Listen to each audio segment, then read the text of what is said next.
Entre todos os mistérios arqueológicos do mundo, todos os artefatos que já foram encontrados e que parecem estar fora do lugar, e todas as surpreendentes arquiteturas megalíticas avançadas que existem por aí, talvez não haja nada tão único quanto Pumapunku, em Tiwanaku, na Bolívia, local onde os incas afirmam ser onde a humanidade foi criada. Hoje, a maioria dos arqueólogos acredita que Pumapunku fazia parte de um antigo complexo de templos, mas na verdade não conseguem explicar muita coisa do que veremos por aqui.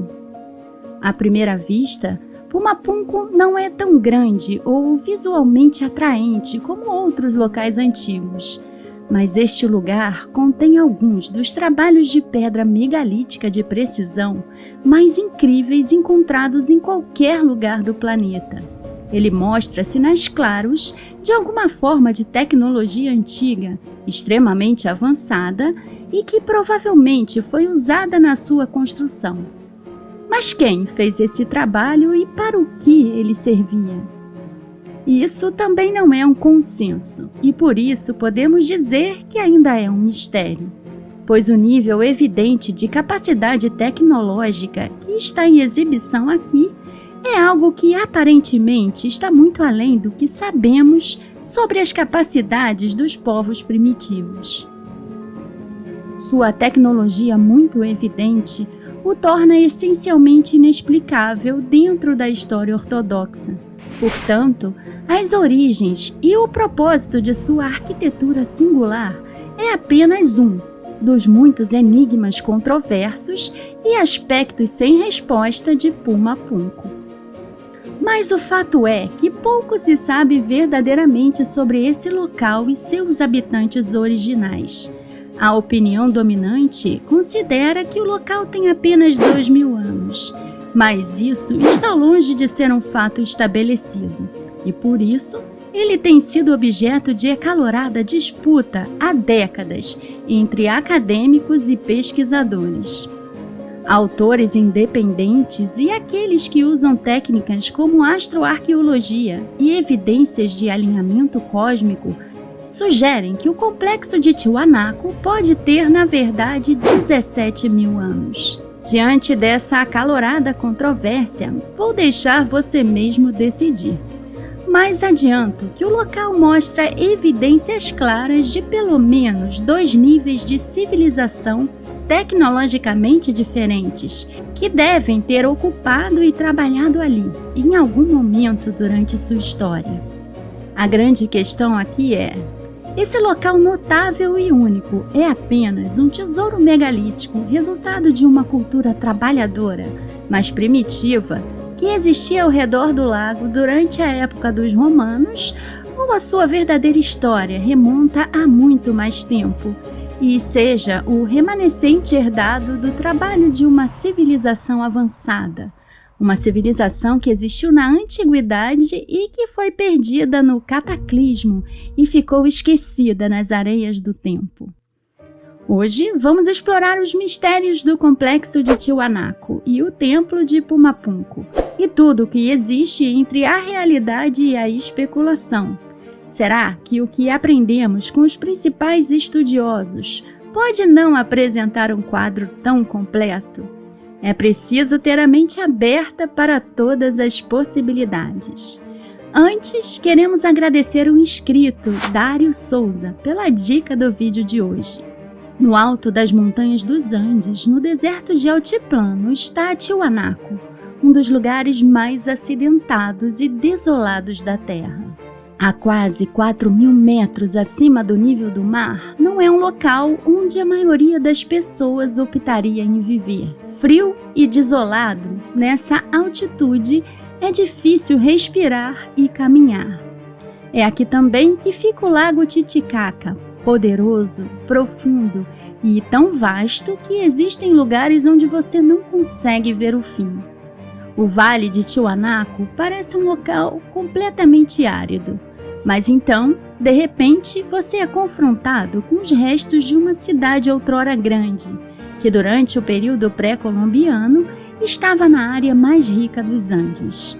Essa civilização controlou toda a bacia do Titicaca por 500 anos, e essa influência pode ser sentida por todo o sul dos Andes. Há mais de 100 anos, quando os primeiros estudiosos a visitaram pela primeira vez, suas ruínas e pedras monolíticas já reivindicavam a memória de um lugar poderoso, dono de uma cultura incrivelmente desenvolvida, mas que apesar disso não tinha escrita ou pelo menos não nos deixou nada que pudéssemos entender, apenas seus surpreendentes restos arqueológicos. Durante anos, os arqueólogos presumiram que o que viam era apenas um centro cerimonial desabitado. No entanto, recentemente as pesquisas arqueológicas demonstram que essa cidade já foi a maior do continente.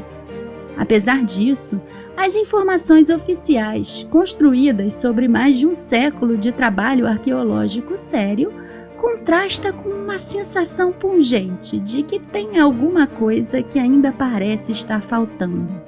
Talvez isso ocorra porque eles ainda não trataram de explicar uma coisa muito básica: como eles fizeram isso. Localizadas a apenas 800 metros do Templo de Tiwanaku, estão as ruínas do que, na falta de uma resposta melhor, ainda se acredita ser outro complexo de templos, o misterioso local conhecido como Pumapunku, o Portal do Puma. Esse nome foi dado pelo povo local que encontrou ali artefatos representando imagens de guerreiros usando máscaras feitas de crânio de puma. Mas o que era aquilo realmente? Muitas possibilidades foram sugeridas, mas, na verdade, até hoje ninguém sabe exatamente o que era aquele lugar, quem o construiu, ou exatamente quantos anos ele realmente tem. O que é ainda mais intrigante é que os blocos aqui não se parecem com aqueles encontrados em Tiwanaku. Aliás, esse é um daqueles lugares no mundo onde a lógica deixa de fazer qualquer sentido, porque os blocos que temos aqui são únicos em todo o planeta. Repare nesses incríveis blocos em forma de enormes agás, feitos a partir de blocos sólidos de andesito basáltico e com um formato preciso. Esse design é algo tão singular que não pode ser encontrado em nenhum outro lugar do mundo. Os arqueólogos acreditam que esses estranhos blocos H foram criados à mão com ferramentas primitivas de pedra e metal. Ferramentas das quais nunca encontraram exemplos. Eles não parecem fazer parte de uma imagem maior. A impressão que se tem é de que se você os colocar juntos, eles formarão uma parede sólida, o que é absolutamente incrível. Se outro bloco fosse colocado em cima deste, ou se este fosse colocado em cima de outra pedra, essas seriam as características que fariam com que esses dois blocos se encaixassem perfeitamente. Nesse estilo de construção específico, nenhuma argamassa ou agente ligante precisa ser usado, porque essas peças são tão perfeitas que se encaixam de forma precisa, de modo que você não necessite de nada para unir 2, 3 ou centenas de peças. Quase um moderno Lego megalítico. Note que nenhum outro templo do mundo possui a sofisticação que vemos aqui, e por essa razão que esse sítio é um local incrivelmente enigmático. Para onde quer que você olhe, verá cada vez mais blocos incríveis que não podem ser explicados pela ciência convencional. São formas em pedras que apresentam ângulos agudos que parecem quase divertidos em sua complexidade, como um grande quebra-cabeça. As superfícies precisas e clinicamente planas das pedras não nos deixam afastar aquela sensação de que só podemos mesmo estar diante de alguma tecnologia perdida. Enormes blocos que por alguma razão acabaram desencaixados e caíram em desordem por todo o local. É de cair o queixo. Eles têm acabamentos lisos sem precedentes, faces perfeitamente planas, exatamente em ângulos retos internos e externos de 90 graus.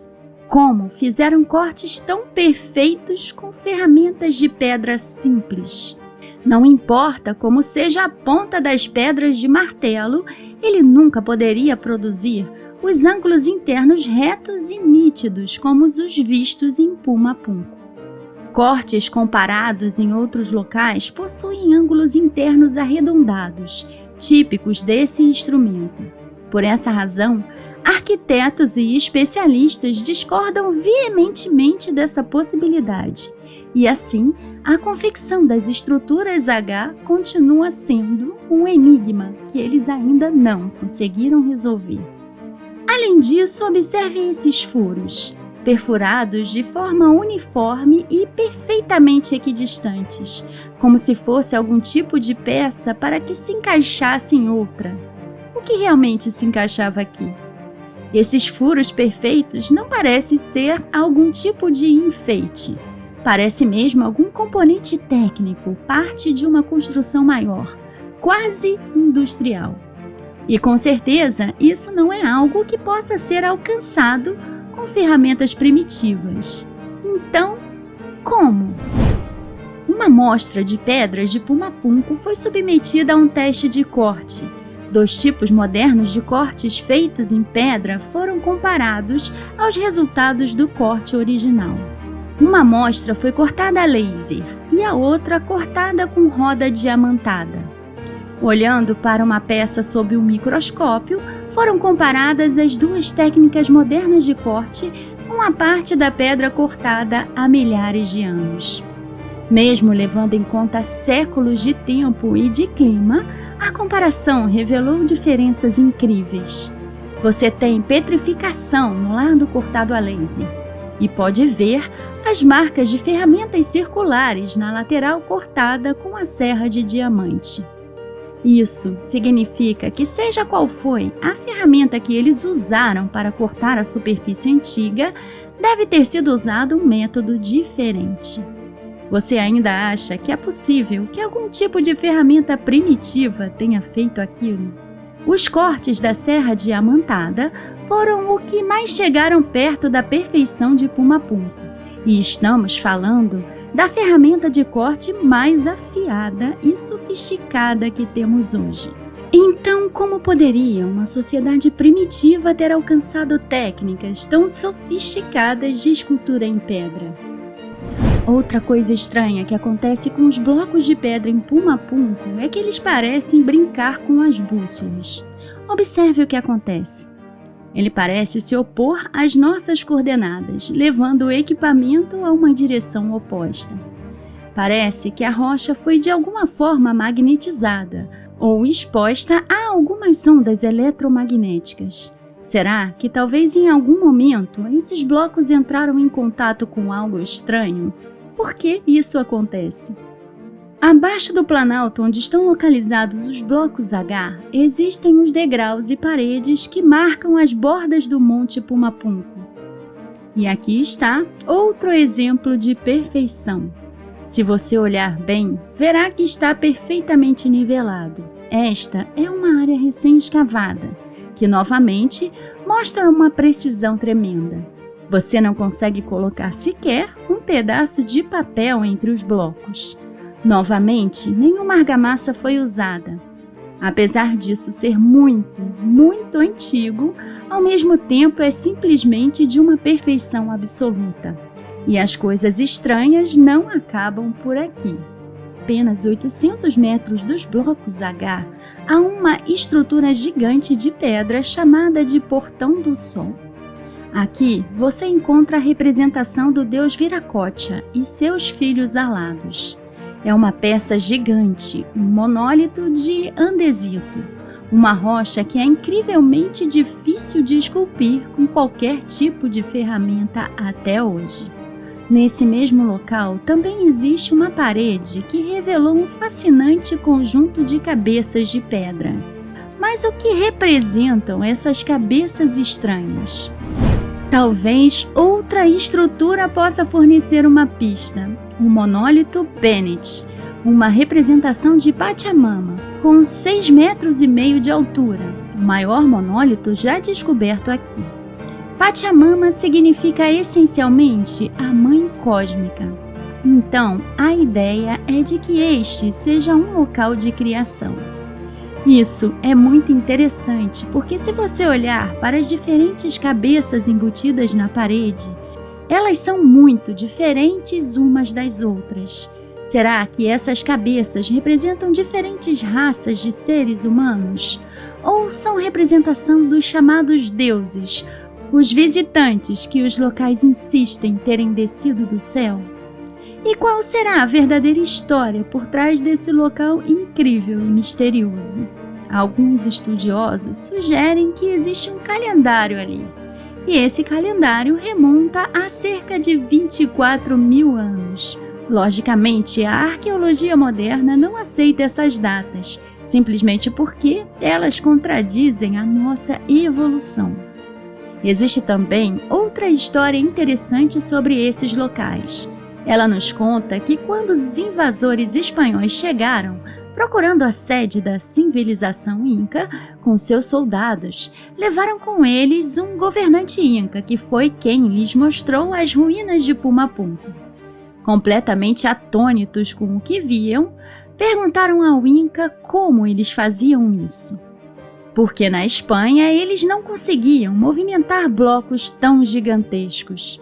E então o governante respondeu: "Não fomos nós que fizemos isso, foram os deuses que o fizeram em uma única noite."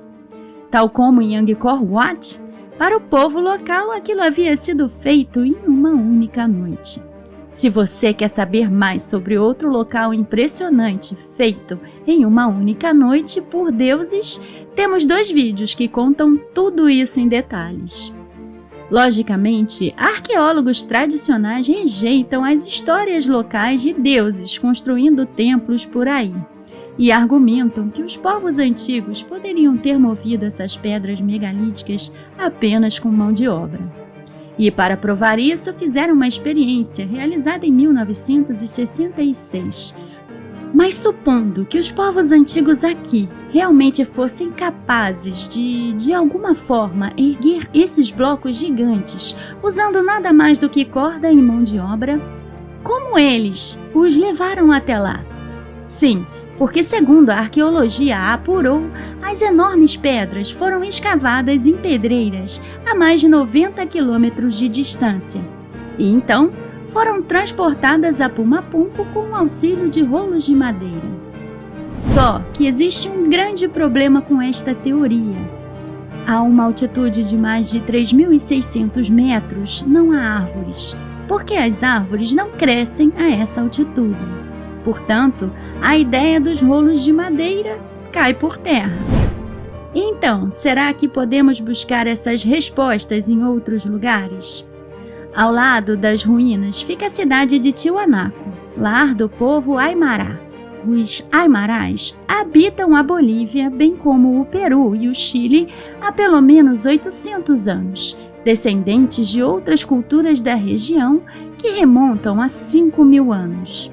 Eles continuam a falar a língua nativa dos seus antepassados e mantêm vivas as tradições orais de seu povo durante séculos. Para eles, o criador das enormes estruturas foi o deus Sol Viracocha, que era um dos vigilantes. Isso é muito interessante, porque o termo vigilante, de acordo com o livro de Enoque, um antigo texto hebraico encontrado entre os manuscritos do Mar Morto, era um grupo de 200 anjos enviados à Terra para vigiar os primeiros humanos. Mas quando eles acasalaram com mulheres humanas e criaram uma raça de híbridos gigantes, conhecidos como Néfilins, irritaram Deus e foram banidos do retorno ao céu. Esse Deus e sua legião estão representados no Portal do Sol. A tradição oral do povo indica que o deus Viracocha também criou ali uma raça de gigantes, antes do dilúvio destruir o lugar. Mais uma coisa estranha quando você analisa a articulação das pedras de Pumapunku é que para eles a decoração do local parecia desnecessária. Essa ausência de adornos torna alguns detalhes ainda mais evidentes. É possível notar áreas com cortes de pedras em forma de chave e o local onde possíveis braçadeiras de metal derretido foram utilizados, de maneira incomum para encaixar as pedras. Isso é algo que você também encontra no Templo do Sol em Ollantaytambo e também em Sacsayhuaman. Seria uma indicação de que esses locais tiveram os mesmos construtores? E o que você diria se pudesse dar a volta ao mundo e encontrar esses cortes angulares incomuns no Egito e na Grécia? E também os encontrasse em Java, no Camboja e no Vietnã. Esses misteriosos cortes angulares existem em um número surpreendente de sítios antigos em todo o mundo. É uma técnica de construção que envolve despejar metal na rocha cortada em ambos os lados de uma junta. Foi sugerido que os grampos que iam dentro deles eram feitos de cobre, bronze, prata ou uma mistura de prata e ouro. Curiosamente, em quase todos os casos em que foram encontrados esses cortes angulares, os grampos haviam sido removidos ou, possivelmente, as estruturas eram tão antigas que o metal foi erodido completamente. Mas alguns ainda contêm restos de metal, o que não deixa dúvidas que os arquitetos tinham pelo menos conhecimentos rudimentares de metalurgia. Coisas assim são sensacionais porque implicam uma de duas coisas. Ou eles eram os mesmos construtores, ou eles tiveram os mesmos professores. Essa peculiaridade não está apenas em estilos de construção semelhantes, mas ainda assim são idênticos, e não parece ser algo que realmente pudesse ter sido desenvolvido de forma independente em tantos lugares. Como de costume, os arqueólogos estão basicamente ignorando isso. E além de tudo isso, para complicar ainda mais a vida dos arqueólogos tradicionais, você tem a tigela Fuente Magna, a pedra de Roseta das Américas, que está no Museu de Metais Preciosos em La Paz e que acredita-se que tenha mais de 5.000 anos. A Fuente Magna foi descoberta perto do lago Titicaca por um agricultor local na década de 50. Ela possui centenas de esculturas triangulares que são estranhamente semelhantes ao texto cuneiforme usado pelos antigos sumérios. Mas o que uma tigela com texto sumério a mais de 13.000 quilômetros da Suméria estava fazendo perto do lago Titicaca? Ela foi autenticada por arqueólogos bolivianos e não foi contestada pela arqueologia. Apesar disso, a comunidade científica parece ignorá-la, porque o utensílio, apesar de não contestado, também não é confirmado pelo resto da arqueologia. A resposta é simples, porque isso mudaria a história. A Fuente Magna é basicamente a prova de que os sumérios, de alguma forma, chegaram na América do Sul. Então, a última questão que se coloca aqui é: se realmente havia uma civilização tão avançada, o que aconteceu com eles? E como aquela estrutura imensa acabou destruída e abandonada? Para ter uma ideia melhor de como esse lugar incrível poderia se parecer como foi criado, um engenheiro estrutural forense analisou e investigou todos os tipos de estruturas e materiais de construção usados, bem como investigou também que forças violentas poderiam ter levado à sua destruição. Para ele, a estrutura parece algum tipo de local para pouso ou coisa parecida. Além disso, ele explica que nos dias de hoje, para se fazer algo semelhante, a parede primeiro seria montada e depois precisaria ser levantada com o auxílio de um grande guindaste especial. Ele também não faz a menor ideia de como aquela antiga civilização poderia ter feito aquilo. Como moveria um bloco de mais de 100 toneladas sem um guindaste? Até para um especialista, os métodos usados para esculpir as pedras e depois colocá-las no lugar permanece um mistério. Como causa provável de sua destruição, ele também aponta para uma grande inundação. A animação computadorizada mostrada por ele é consistente com várias teorias que sugerem que os enormes blocos de pedra foram de alguma forma levantados e depois derrubados. Isso levaria à construção de Puma Punku para algum momento antes do dilúvio.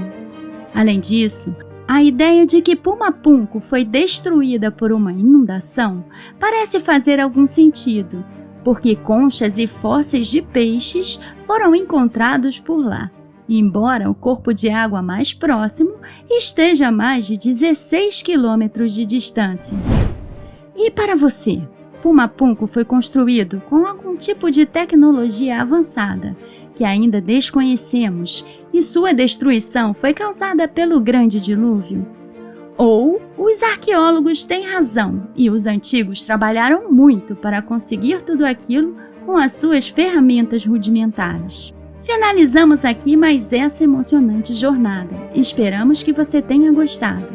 Não deixe de se inscrever em nosso canal.